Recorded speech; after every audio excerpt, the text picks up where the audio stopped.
Hello. The power of relationships.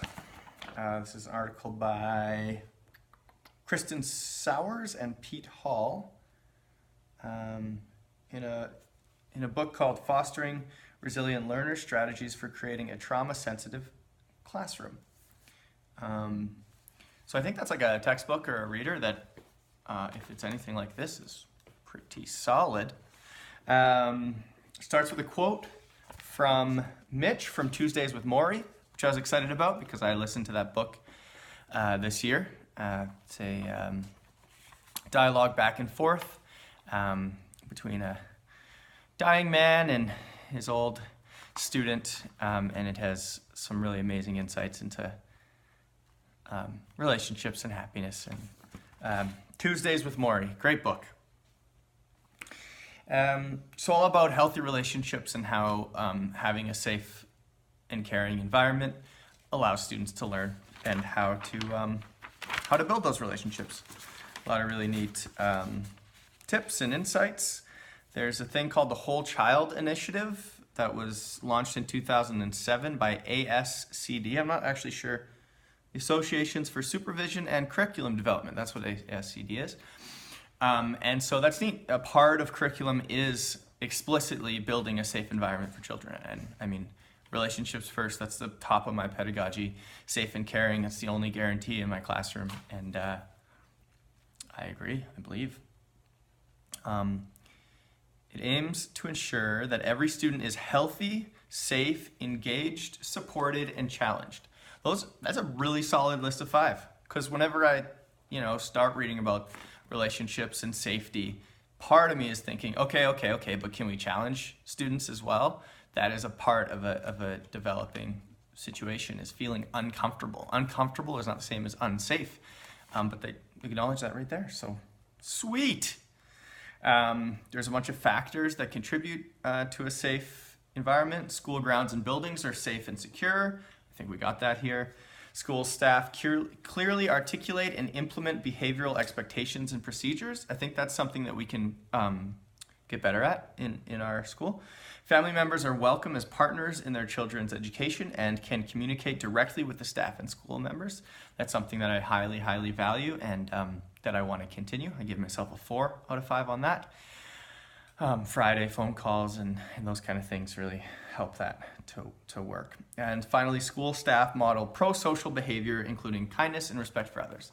I think we're pretty good at that here, but again, I said a 4, we can improve, but we're very good at that. She adds a couple other factors that contribute to a safe classroom environment. The first one being assigned seating, which she says helps students to know that they belong, that they're supposed to be there.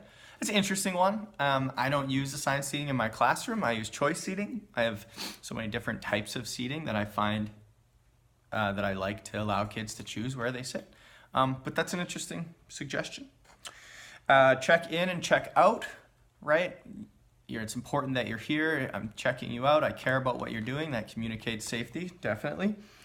Posting of pictures creates like a family environment where the students are part of the school. That's what I use this backboard for, is specifically just posting of students' pictures. And I definitely think that's a really powerful part of my practice. I don't actually think it falls under safety, but it's good anyways. Notes or call home communicates that I care about your well-being. That's really important to me too. And what's great about me only having 8 kids is I can actually call home really often. I have a 50-minute prep on Fridays that is designated for call homes, check-ins, informal check-ins, not in trouble check-ins. My indicator of success with my relationship with parents when I call home is that they don't assume something bad happened when their teacher called. If they just answer and say, "Hey, Mr. Locking, how's it going?" That's success. That means I've called enough that they're not worried about me calling. And then rituals, routines, help students to know what they expect. Also, very important. There's a whole section about balancing accountability with availability and how, according to the author, the biggest 2 mistakes that she finds is a teacher will either be way too available. They'll be so what's the word? Sorry. So they'll be so trauma aware that really they're just there. They're the quintessential nice teacher. I'm always there. I'm always available. I have a ton of empathy. And that's one piece of the puzzle, but they also need to be held accountable. But if you become too far on the accountability pillar, then all you're doing is behavior and consequences, and that's not going to work either. So you got to find a balance for yourself. I totally agree. I think every year I've kind of wavered back and forth, and I think that's pretty natural.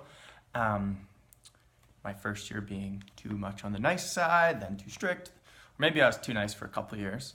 The students in their toast to the teachers said that I get mad at them sometimes, but that I always want what's best for them. And so it's an indicator to me that that in their perception I was on the strict side, which I'm fine with, but it's always good to reflect on.